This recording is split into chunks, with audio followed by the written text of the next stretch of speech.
بھی ہماری نشانیوں کے ساتھ ظلم کیا، بس دیکھو کہ مفسدوں کا کیا انجام ہوا۔ موسیٰ نے کہا، اے فرعون، میں رب العالمین کی طرف سے بھیجا ہوا ہوں، میرا منصب یہی ہے کہ اللہ کا نام لے کر کوئی بات حق کے سوا نہ کہوں۔ میں تم لوگوں کے پاس تمہارے رب کی طرف سے واضح دلیل لے کر آیا ہوں، لہٰذا تو بنی اسرائیل کو میرے ساتھ بھیج دے۔ سورہ شعراء میں آتا ہے آیت 18 میں، فرعون کہتا ہے، کیا ہم نے تجھ کو اپنے یہاں بچہ سا نہیں پالا تھا؟ تو نے اپنی عمر کے کئی سال ہمارے ہاں گزارے، اور اس کے بعد کر گیا جو کچھ کر گیا، تو بڑا احسان فراموش ہے۔ موسیٰ علیہ السلام نے اس پر جواب دیا، موسیٰ نے جواب دیا، اس وقت وہ کام میں نے نادانی میں کر دیا تھا، پھر میں تمہارے خوف سے بھاگ گیا، اس کے بعد میرے رب نے مجھ کو حکم عطا کیا اور مجھے رسولوں میں شامل فرمایا، رہا تیرا احسان جو تو مجھ پر جتاتا ہے، تو اس کی حقیقت یہ ہے کہ تو نے بنی اسرائیل کو غلام بنا لیا تھا۔ یعنی موسیٰ علیہ السلام جو کہتے ہیں کہ یہ کام یعنی قتل میں نے نادانی میں کیا تھا، اس کی تفسیر میں مفسرین لکھتے ہیں کہ یہ قتل عمد نہیں بلکہ قتل خطا تھا، یعنی یہ قتل ارادتاً نہیں تھا بلکہ ایک گھونسا ہی تھا، وہ ایک گھونسا ہی تھا جو آپ نے اس قبطی کو مارا تھا، اور اس سے اس قبطی کی موت واقع ہو گئی۔ ظاہر سی بات ہے، ایک گھونسے سے کبھی کوئی آدمی مرتا نہیں، اور نہ ہی قتل کی نیت سے کوئی گھونسا مارا جاتا ہے، اور نہ ہی موسیٰ علیہ السلام نے قتل کی نیت سے مارا تھا۔ اتفاق کی بات تھی، اتفاق تھا کہ وہ شخص مر گیا، قتل ہوا ضرور مگر ارادے کے ساتھ قتل کی نیت سے نہیں ہوا۔ اور دوسری بات جو موسیٰ علیہ السلام فرعون سے کہتے ہیں، تو مجھ پر احسان جتاتا ہے کہ تو نے میری پرورش کی ہے، اس کی حقیقت یہ ہے کہ تو نے بنی اسرائیل کو یعنی فرعون نے بنی اسرائیل کو غلام بنا لیا تھا، یعنی آپ کا مطلب یہ تھا کہ یقیناً تو نے مجھے غلام نہیں بنایا اور آزاد چھوڑے رکھا، لیکن میری پوری قوم کو تو نے غلام بنا رکھا۔ اس ظلم عظیم کے مقابلے میں اس احسان کی آخر کیا حیثیت ہے؟ تیرے گھر میں پرورش پانے کے لیے میں کیوں آتا اگر تو نے بنی اسرائیل پر ظلم نہ ڈھایا ہوتا؟ تیرے ہی ظلم کی وجہ سے میری ماں مجھے دریا میں ڈالنے پر مجبور ہوئی، ورنہ کیا میری پرورش کے لیے میرا اپنا گھر موجود نہ تھا؟ اس لیے اس پرورش کا احسان جتانا تجھے زیب نہیں دیتا۔ اس کے بعد فرعون اپنا موضوع بدل کر موسیٰ علیہ السلام سے پوچھتا ہے، یہ رب العالمین کیا ہوتا ہے؟ کیونکہ موسیٰ علیہ السلام نے اس سے کہا تھا کہ میں رب العالمین کی طرف سے بھیجا گیا ہوں۔ اس پر موسیٰ علیہ السلام نے جواب دیا، آسمانوں اور زمین کا رب اور ان سب چیزوں کا رب جو آسمان اور زمین کے درمیان ہے، اگر تم یقین لانے والے ہو، تمہارا رب بھی اور تمہارے ان آبا و اجداد کا رب بھی جو گزر چکے ہیں، مشرق اور مغرب اور جو کچھ ان کے درمیان ہے، سب کا رب، اگر آپ لوگ کچھ عقل رکھتے ہیں۔ یعنی یہ رب العالمین کا ڈیفینیشن تھا۔ فرعون نے اپنے آس پاس کے لوگوں سے کہا، جب موسیٰ علیہ السلام نے یہ بات کہی تو، سنتے ہو، تمہارے یہ پیغمبر جو تمہاری طرف بھیجا گیا ہے بالکل ہی پاگل معلوم ہوتا ہے۔ پھر فرعون نے کہا، اگر تو نے میرے سوا کسی اور کو معبود مانا تو تجھے بھی ان لوگوں میں شامل کر دوں گا جو قید خانے میں پڑے سڑ رہے ہیں۔ موسیٰ علیہ السلام نے اس پر کہا کہ میں تیرے پاس معجزے لایا ہوں۔ تو اس پر فرعون نے کہا، اچھا تو لے آ اگر تو سچا ہے۔ اس کی زبان سے یہ بات نکلتے ہی موسیٰ علیہ السلام نے اپنا عصا پھینکا اور وہ ایکائک ایک اژدھا بن گیا، اور پھر آپ نے اپنا ہاتھ نکالا اور وہ سب دیکھنے والوں کے سامنے چمک رہا تھا۔ اس پر فرعون بولا، اب بولا کہ یہ شخص یقیناً ایک ماہر، ایک اسکل جادوگر ہے، یہ چاہتا ہے کہ اپنے جادو کے زور سے تم کو ملک سے نکال دے، اب بتاؤ تم لوگ کیا حکم دیتے ہو؟ موسیٰ علیہ السلام کے ان دو معجزوں کی عظمت کا اندازہ اس بات سے بخوبی کیا جا سکتا ہے کہ ایک لمحے پہلے، صرف ایک لمحے پہلے اس نے موسیٰ علیہ السلام کو، جب انہوں نے بنی اسرائیل کی رہائی کا مطالبہ کیا تو آپ کو پاگل قرار دے رہا تھا، کون؟ فرعون، اور قید خانے میں ڈالنے کی دھمکی دے رہا تھا، اور پھر تھوڑی ہی دیر بعد عصا اور ید بیضا کے معجزے دیکھ کر وہ یکایک چیخ اٹھا کہ یہ دونوں اس کی سلطنت کا تختہ الٹ دینا چاہتے ہیں۔ آخر فرعون کا بات بات پر یوں پلٹنا آخر کیا معنی رکھتا تھا؟ اصل میں اس پر ہیبت طاری ہو گئی تھی اور اسے اپنی بادشاہی اور اپنے ملک چھن جانے کا خطرہ لاحق ہو گیا تھا، اور بدحواسی میں اسے یہ بھی احساس نہ رہا کہ وہ بھرے دربار میں سب کے سامنے کیسی بیتکی باتیں کر رہا تھا۔ فرعون کا یہ کہنا کہ یہ شخص اپنے جادو کے زور پر حکومت کا تختہ پلٹ دے گا اور تم کو تمہارے ملک سے نکال دے گا، یہ اس کی بدحواسی کی دلیل تھی۔ آپ بتائیں کیا جادو کے زور سے دنیا میں کبھی کوئی سیاسی انقلاب، کوئی پولیٹیکل ریولوشن آیا ہے؟ کیا کسی نے کبھی یہ سنا ہے یا دیکھا ہے کہ کوئی ملک جادو کی بدولت فتح ہوا ہے یا کوئی جنگ جادو کی وجہ سے جیتی گئی؟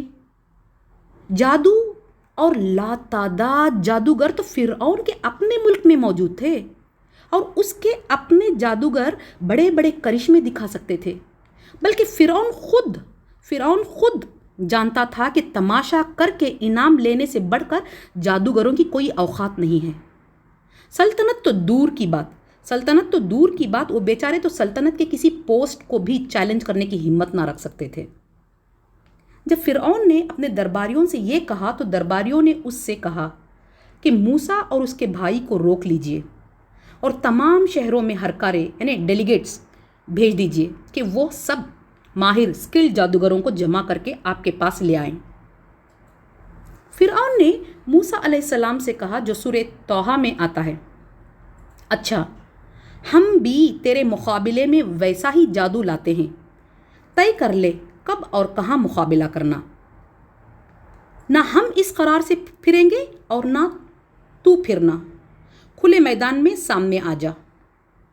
اس پر موسیٰ علیہ السلام نے جواب دیا، جشن کا دن طے ہوا اور دن چڑھے لوگ جمع ہوں۔ ابن عباس رضی اللہ عنہ فرماتے ہیں کہ ان کے جشن کے دن سے مراد ان کے عید کا دن یعنی عاشورہ کا دن تھا۔ یعنی موسیٰ علیہ السلام نے فرمایا کہ اس مقابلے کے لیے عید کا دن مناسب رہے گا، کیونکہ وہ فرصت کا دن ہوتا ہے اور سب لوگ دارالسلطنت یعنی کیپٹل سٹی کی طرف کھینچے چلے آتے ہیں۔ عید کا دن، وہیں میلے کے میدان میں مقابلہ ہو جائے تاکہ ساری قوم دیکھ لے، اور وقت بھی دن کا وقت ہو تاکہ پوری روشنی ہو، تاکہ شک و شبہ کے لیے کوئی گنجائش نہ رہے، اور معجزے اور جادو کا فرق سب پر ظاہر ہو جائے۔ جب موسیٰ علیہ السلام نے مقابلے کے لیے عید کا دن مقرر کیا تو فرعون اور اس کے درباری اس مقابلے کے نتیجے، اس کے رزلٹ کو ہی اپنی قسمت کا فیصلہ سمجھنے لگے۔ اسی لیے انہوں نے ملک بھر میں آدمی دوڑائے کہ جہاں کہیں بھی جادوگر موجود ہو اسے لے آئیں، اور عوام کو بھی جمع کرنے کی خاص تاکید کی گئی تاکہ زیادہ سے زیادہ لوگ اکٹھا ہوں اور اپنی آنکھوں سے جادو کے کمالات دیکھ کر موسیٰ علیہ السلام کے عصے کے رعب سے محفوظ ہو جائیں۔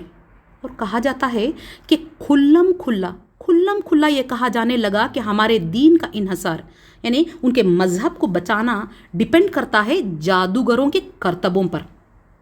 اگر وہ جیتیں یعنی فرعونی جیتیں تو ان کا دین بچے گا، ورنہ موسیٰ کا دین چھا کر رہے گا۔ چنانچہ جب مقابلے کا دن آ گیا اور تمام جادوگر اور عوام جمع ہو گئے تو جادوگروں نے فرعون سے کہا کہ اگر ہم جیت گئے، ہم غالب آ گئے تو ہمیں انعام تو ملے گا نا؟ اس پر فرعون نے کہا ہاں، بلکہ انعام کے ساتھ ساتھ تم میرے مقربین میں شامل ہو جاؤ گے، یعنی میرے دربار میں تمہیں کرسی ملے گی۔ اس طرح فرعون اور اس کے جادوگر نے پہلے ہی مرحلے میں نبی اور جادوگر کا ایک بہت بڑا اخلاقی فرق، یعنی مورل اور ایتھیکل ڈیفرنس خود کھول دیا۔ ایک طرف ہمیں موسیٰ علیہ السلام کا وہ حوصلہ نظر آتا ہے جو بنی اسرائیل جیسی پسی ہوئی قوم کے ایک فرد تھے، جو 10 سال تک قتل کے الزام میں روپوش رہنے کے بعد فرعون کے دربار میں باہمت اور بے جھجک کھڑے ہوتے ہیں اور کہتے ہیں کہ میں رب العالمین کا بھیجا ہوا ہوں، لہٰذا بنی اسرائیل کو ان کے ساتھ روانہ کرے۔ یہ ہوتی ہے ایک اللہ کے نبی کی شان۔ اس کے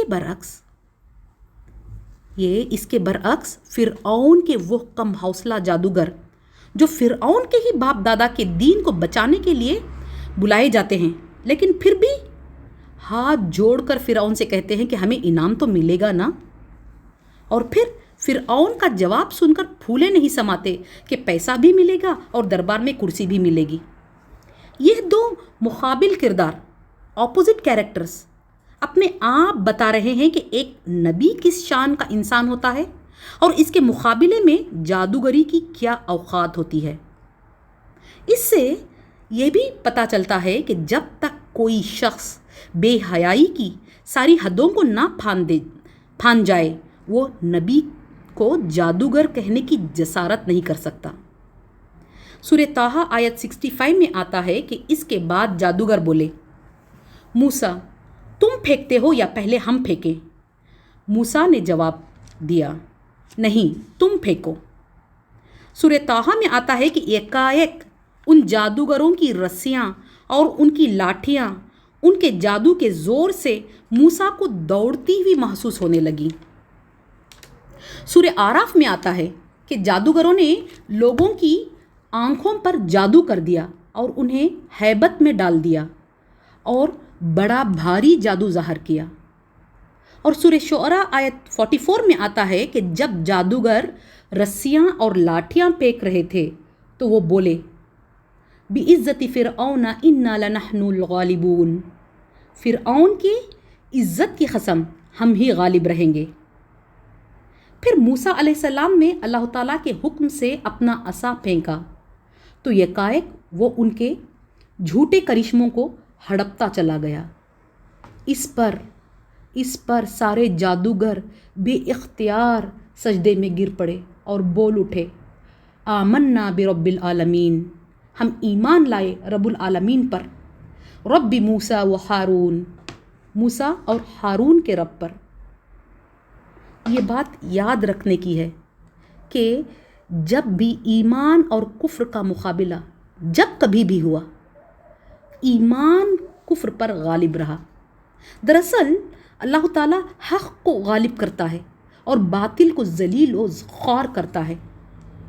فرعون کے بلائے ہوئے جادوگر زمین پر اپنی رسیاں اور لاٹھیاں ڈالتے ہی وہ سانپوں کی طرح میدان میں بل کھا رہے تھے، جسے دیکھ کر لوگ بہت خوفزدہ ہوئے۔ لیکن حضرت موسیٰ نے جیسے ہی اپنا عصا میدان میں ڈالا اللہ تعالیٰ کے حکم سے، وہ سارے سانپوں کو نگل گیا۔ جادوگر سمجھ گئے یہ کوئی معمولی سی یا تھوڑی سی دلیل نہیں، بلکہ وہ جان گئے کہ یہ حق ہے جس نے باطل کو فنا کر دیا تھا۔ وہ جان گئے تھے کہ موسیٰ علیہ السلام نے جو کیا وہ جادو ہرگز نہیں تھا، اس لیے اسے دیکھتے ہی مسلمان ہو گئے، کیونکہ وہ جانتے تھے کہ ان کا جادو صرف نگاہوں کا، آنکھوں کا فریب اور اس کا دھوکہ تھا، اور موسیٰ علیہ السلام کے پاس اللہ تعالیٰ کا دیا ہوا معجزہ تھا۔ اسی لیے وہ اس ہی وقت وہیں کے وہیں سجدے میں گر پڑے اور سارے لوگوں کے ہجوم کے آگے اپنے ایمان کا اعلان کیا کہ ہم رب العالمین پر ایمان لاتے ہیں، رب موسیٰ و ہارون۔ جو موسیٰ اور ہارون کا رب ہے۔ سبحان اللہ، جادوگروں کے پاس جو علم تھا اس کی بنا پر انہوں نے پہچان لیا، اور جادوگر جو اپنے فن میں اسکل تھے، انہیں یہ سمجھنے میں دیر نہیں لگی کہ یہ کوئی جادو نہیں بلکہ یہ تو صرف اللہ رب العزت ہی کی قدرت سے ہو سکتا ہے۔ یہ حق کی معرفت اور چمک جادوگروں کو نظر آ گئی اور انہوں نے قبول کر لی۔ اس سے ہمیں یہ پتہ چلتا ہے کہ ایک عام انسان جس میں علم نہ ہو، اس کی پہچان الگ ہوتی ہے ایک صاحب علم کی پہچان سے۔ اس لیے جادوگروں نے ایمان لانے میں پہل کی، ورنہ وہاں لاتعداد لوگ موجود تھے۔ علم کی وجہ سے ان کو اللہ تعالیٰ کی معرفت پہچان حاصل ہوئی، اور اس معرفت کی وجہ سے وہ سجدہ بوس ہوئے۔ اسی لیے اسلام میں علم کی اتنی قدر و منزلت ہے، اسی لیے اسلام میں علم حاصل کرنے پر اتنا زور دیا گیا ہے۔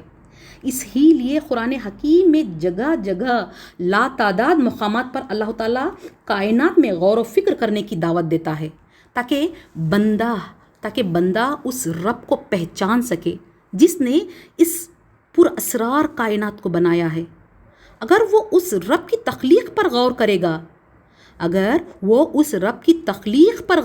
اس کائنات میں غور کرے گا، تو اس کو پتہ چلے گا کہ جس رب کی کائنات اتنی بے مثال ہے، تو اس کے بنانے والے رب کی کیا کہنے۔ اور یہ سب ایک بندے کو کرنا تبھی ممکن ہو سکتا ہے جب اس میں علم ہو، جب وہ علم حاصل کرے۔ اہل علم یعنی علم والے اور علم کی بنا پر اللہ تعالیٰ کو پہچاننے والے اللہ تعالیٰ کو بہت پسند ہیں۔ چنانچہ ترمذی کی ایک حدیث میں آتا ہے کہ عالم کی فضیلت یعنی ایک علم رکھنے والے کی سپیریورٹی ایک عابد پر، عابد یعنی اللہ کا ایک بندہ جس کے پاس علم نہیں ہے لیکن وہ اللہ تعالیٰ کی عبادت میں مصروف رہتا ہے، یعنی ایک ورشپر۔ ایک عالم کی فضیلت ایک عابد پر ایسی ہے جیسے کہ چاند کی فضیلت تمام ستاروں پر ہوتی ہے۔ سبحان اللہ، یعنی عالم چاند کی مانند ہوتا ہے، برعکس دوسرے عام انسانوں کے جو علم نہیں رکھتے۔ ایک اور حدیث میں آتا ہے جس کا مفہوم ہے علماء انبیاء کرام کے وارث ہوتے ہیں، اور انبیاء کرام ورثے میں پیسہ اور مال نہیں بلکہ علم چھوڑتے ہیں۔ اچھا، ہم یہاں سے واپس فرعون اور اس کی ہٹ دھرمی اور اس کے تکبر کی اور چلتے ہیں کہ اس نے اتنا بڑا معجزہ دیکھ کر بھی کس طرح صاف مکر گیا۔ دراصل فرعون کی قسمت میں ایمان نہ تھا، وہ اپنے ہی جان کا دشمن ہو گیا اور حق کو کچلنے کے لیے کہنے لگا کہ موسیٰ تو سب کا استاد ہے اور تم سب آپس میں ملے ہوئے ہو، اور یہ سب تم لوگوں کی آپس میں رچی ہوئی ایک سازش ہے۔ اس طرح فرعون نے لوگوں کو یقین دلانے کی کوشش کی کہ جادوگروں کا یہ ایمان کسی معجزے کی وجہ سے نہیں بلکہ محض یہ ان کی ملی بھگت ہے۔ یہاں آنے سے پہلے ان کے اور موسیٰ علیہ السلام کے درمیان معاملہ طے ہو گیا تھا کہ یوں وہ موسیٰ کے مقابلے میں آ کر شکست کھائیں گے اور نتیجے میں جو فائدہ حاصل ہوگا وہ آپس میں مل کر لوٹیں گے، نعوذ باللہ۔ لہٰذا فرعون نے جادوگروں سے کہا، جو سورہ شعراء میں آتا ہے، تم موسیٰ کی بات مان گئے قبل اس کے کہ میں تمہیں اجازت دیتا؟ ضرور یہ تمہارا بڑا ہے جس نے تمہیں جادو سکھایا ہے۔ اچھا، ابھی تمہیں معلوم ہو جائے گا، میں تمہارے ہاتھ پاؤں مخالف سمتوں سے کٹواؤں گا اور تم سب کو سولی چڑھا دوں گا۔ مخالف سمتوں سے ہاتھ پاؤں کٹوا دینے کا مطلب یہ کہ دایاں ہاتھ اور بایاں پیر، یا پھر بایاں ہاتھ اور دایاں پیر کٹوا دینا، جو ایک بدترین قسم کا ٹارچر تھا، ایک بدترین قسم کی اذیت تھی، اور اس کے بعد سولی پر بھی چڑھا دینا۔ فرعون نے یہ خوفناک دھمکی جادوگروں کو اس لیے لیے دی تاکہ وہ یہ دل دہلا دینے والی سزا سن کر جو وہ ابھی ابھی ایمان لائے تھے اس سے پیچھے پلٹ جائیں، اس سے پیچھے ہٹ جائیں۔ سورہ آراف میں آتا ہے کہ سورہ آراف میں ان جادوگروں کا جواب آتا ہے جو وہ فرعون کی دھمکی پر اسے دیتے ہیں۔ وہ جواب دیتے ہیں، بہرحال ہمیں پلٹنا اپنے رب ہی کی طرف ہے۔ تو جس بات پر ہم سے انتقام لینا چاہتا ہے وہ اس کے سوا کچھ نہیں کہ ہمارے رب کی نشانیاں جب ہمارے سامنے آ گئیں تو ہم نے انہیں مان لیا۔ اب کسی چیز کی پرواہ نہیں۔ اے رب، ہم پر صبر کا فیضان کر اور ہمیں دنیا سے اٹھا تو اس حال میں کہ ہم تیرے فرما بردار ہوں۔ فرعون نے جو خود مقابلہ فیصلے کے لیے کرایا تھا، موسیٰ علیہ السلام کی کھلی فتح کو سیدھی طرح مان لینے کے بجائے اس نے فوراً ایک جھوٹی سازش کا افسانہ گھڑ لیا اور قتل کی دھمکی دے کر زبردستی ان کے ایمان کو متزلزل کرنے کی کوشش کی۔ لیکن جادوگروں میں ایمان کی وجہ سے آن کی آن میں ان کی ہمت و عزم اس درجے کو پہنچ گئی کہ فرعون کی بادشاہی اور اس کی ساری طاقت کو انہوں نے ٹھوکر مار دی اور اپنے ایمان کی خاطر وہ موت اور بدترین جسمانی تکلیفیں برداشت کرنے کے لیے تیار ہو گئے۔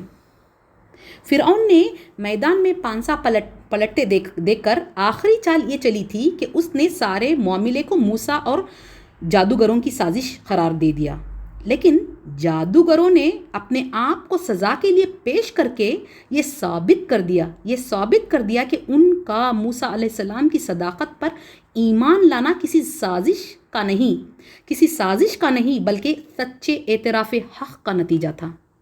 اب فرعون کے لیے کوئی چارہ اس کے سوا باقی نہ رہا کہ وہ حق اور انصاف کا ڈھونگ چھوڑ کر صاف ظلم و ستم شروع کر دے۔ لہٰذا اس نے وہی کیا۔ فرعون نے کہا، میں ان کے بیٹوں کو قتل کرواؤں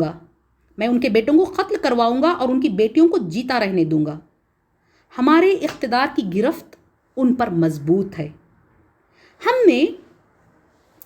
نے موسیٰ علیہ السلام کی پیدائش کے وقت ایک دور فرعون کے اس طرح کے ظلم و ستم کا دیکھا تھا، اور یہ دوسرا دور ستم تھا۔ حضرت موسیٰ علیہ السلام کی نبوت کے بعد شروع ہوا۔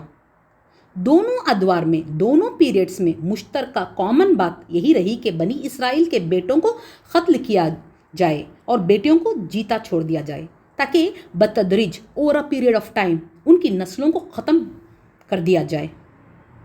اس پر موسیٰ علیہ السلام نے اپنی قوم سے کہا، جو سورہ آراف میں آتا ہے، اللہ سے مدد مانگو اور صبر کرو، زمین اللہ کی ہے، اپنے بندوں میں جس کو چاہتا ہے اس کا وارث بنا دیتا ہے، اور آخری کامیابی انہی کے لیے ہے جو اس سے ڈرتے ہوئے کام کریں۔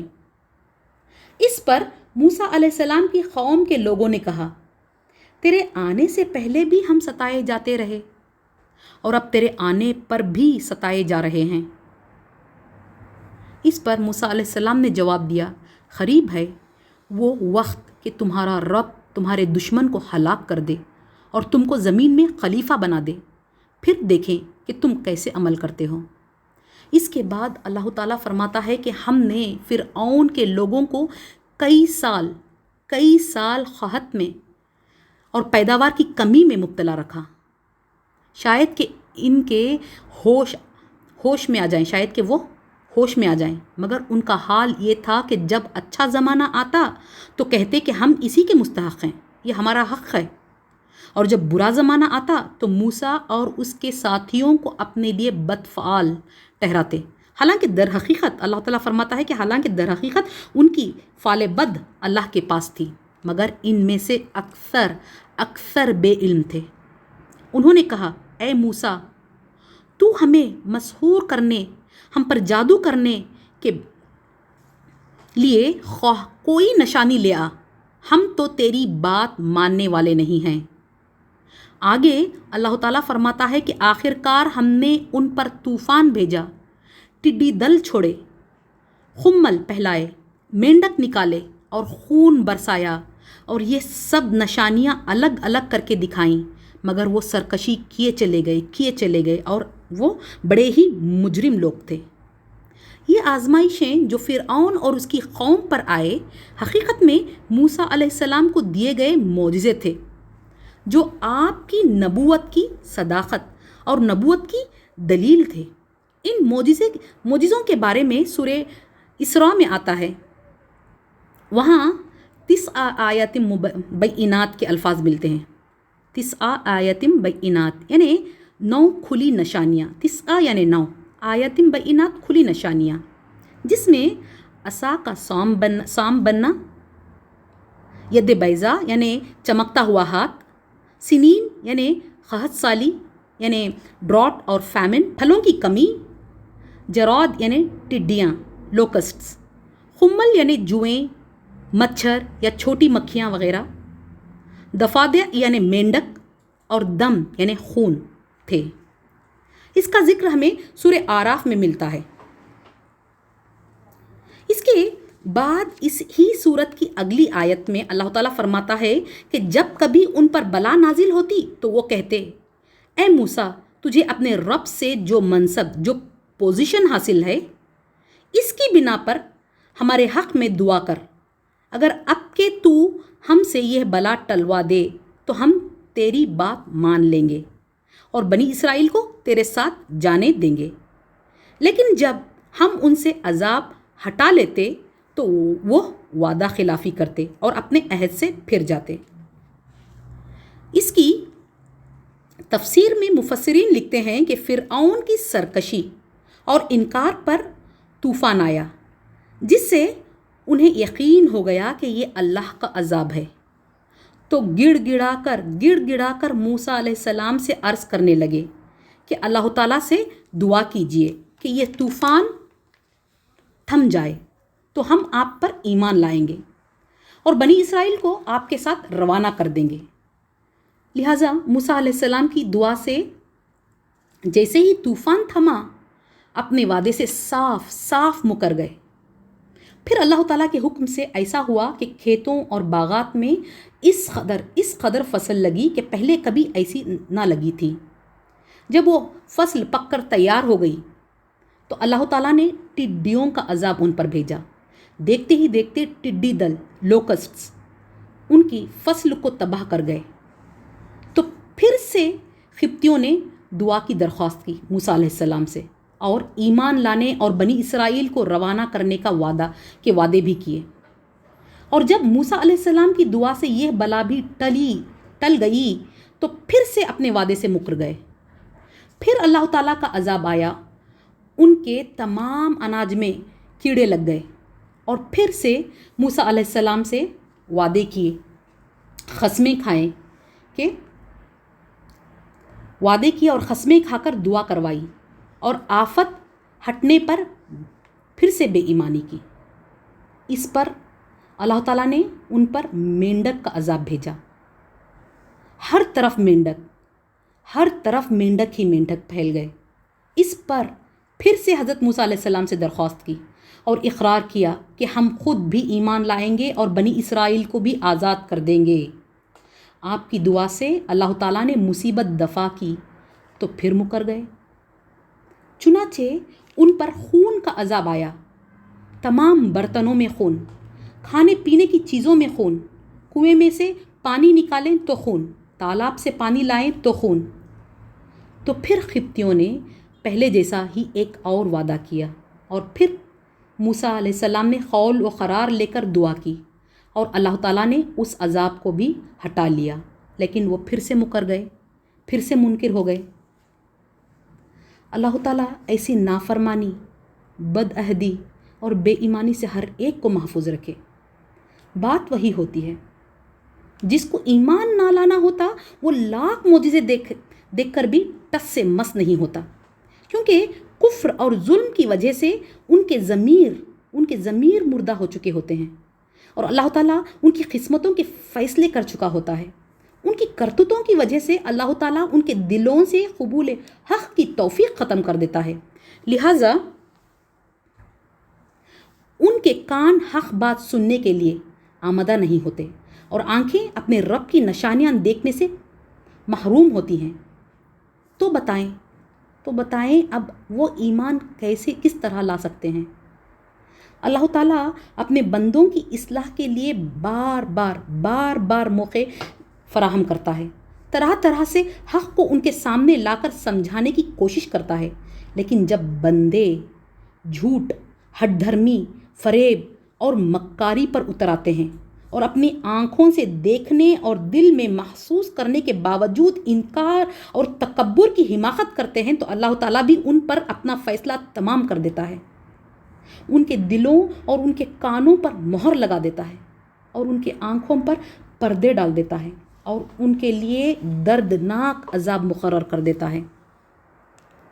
لہٰذا جب قبطی اپنی سرکشی اور خود پسندی میں اتنے بڑھ گئے کہ باری تعالیٰ کی بارہا بھیجی گئی نشانیوں کو آنکھوں سے دیکھنے کے باوجود ایمان لانے سے برابر انکار کرتے رہے، تو اللہ تعالیٰ نے اپنی زبردست انتقام میں انہیں پھانس لیا، جیسا کہ سورہ اعراف میں اللہ تعالیٰ فرماتا ہے فَانْتَقَمْنَا مِنْهُمْ، تب ہم نے ان سے انتقام لیا۔ سورہ شعراء میں آتا ہے کہ اللہ تعالیٰ نے موسیٰ علیہ السلام کی طرف وحی کی، راتوں رات میرے بندوں کو لے کر نکل جاؤ، تمہارا پیچھا ضرور کیا جائے گا۔ یعنی موسیٰ علیہ السلام کو کہا گیا کہ وہ رات کے وقت بنی اسرائیل کو لے کر مصر سے نکل جائیں، اور آپ کو ساتھ میں یہ بھی اطلاع دے دی گئی کہ فرعون آپ کا پیچھا کرے گا، وہ ضرور آپ کا پیچھا کرے گا۔ اور ادھر فرعون نے اپنی فوجیں جمع کی اور فرعون کہنے لگا کہ یہ کچھ مٹھی بھر لوگ ہیں اور انہوں نے ہم کو بہت ناراض کیا ہے اور ہم باساز و سامان ہیں۔ اللہ تعالیٰ کے حکم سے موسیٰ علیہ السلام بنی اسرائیل کو لے کر راتوں رات نکل گئے، بلکہ فرعون اور اس کا لشکر صبح سورج نکلتے ہی انہوں نے ان کا پیچھا کرنا شروع کیا۔ کہا جاتا ہے کہ فرعون اپنے تمام لاؤ لشکر اور تمام رعایا کو لے کر تمتراخ اور ٹھاٹھ سے بنی اسرائیل کو تہس نہس کرنے کے ارادے سے نکلا۔ بعض لوگ کہتے ہیں کہ ان کی تعداد لاکھوں میں تھی، فرعون اور اس کی لشکری لاکھوں میں تھے، اور بعض کہتے ہیں کہ ان کے گھوڑ سوار ہی کئی لاکھ تھے، لیکن قرآن حکیم نے ان کی تعداد بیان نہیں کی، کیونکہ اس کا علم ہمیں کچھ نفع نہیں دیتا۔ غرض طلوع آفتاب کے وقت فرعون ان کے پاس پہنچ گیا، مومنوں نے کافروں کو دیکھ لیا اور کافروں نے مومنوں کو دیکھ لیا۔ اس پر موسیٰ علیہ السلام کی قوم بے حد خوف زدہ ہو گئی اور ان پر ہیبت طاری ہو گئی اور وہ بے ساختہ چیخ اٹھے، جیسا کہ اللہ تعالیٰ فرماتا ہے فَلَمَّا تَرَاءَ الْجَمْعَانِ قَالَ أَصْحَابُ مُوسَىٰ إِنَّا لَمُدْرَكُونَ، جب دونوں گروہوں کا آمنا سامنا ہوا تو موسیٰ کے ساتھی چیخ اٹھے کہ ہم تو پکڑے گئے۔ آپ ایک لمحے کے لیے سوچیں کہ موسیٰ علیہ السلام کی قوم کیسی قوم تھی؟ ایک غلام قوم جو صدیوں سے غلامی کی چکی میں پس کر ان کی اپنی کوئی شخصیت، اپنی کوئی پرسنالٹی باقی نہیں رہی تھی۔ ایسی قوم بھاگنا چاہتی تھی تو اس کے آگے دریا آ جاتا ہے، اور دوسری طرف اس کے پیچھے ظلم، جبر اور دہشت کا سمبل فرعون اور اس کی سپر پاور آرمی ان کے پیچھے کھڑی ہو جاتی ہے۔ دوسری جانب سے ان کے پاس آ پہنچتی ہے، نہ وہ آگے جا سکتے تھے اور نہ پیچھے ہٹ سکتے تھے۔ اگر آپ اس قصے پر غور کریں گے، خاص کر موسیٰ علیہ السلام اور بنی اسرائیل کے مصر سے نکل کر دریا یعنی ریڈ سی پار کرنے کے واقعے میں، اللہ تعالیٰ ہمیں الگ الگ لوگوں کا نظریہ پوائنٹ آف ویو پیش کرتا ہے۔ اللہ تعالیٰ ہمیں یہ دکھاتا ہے کہ ایک ہی مشکل کو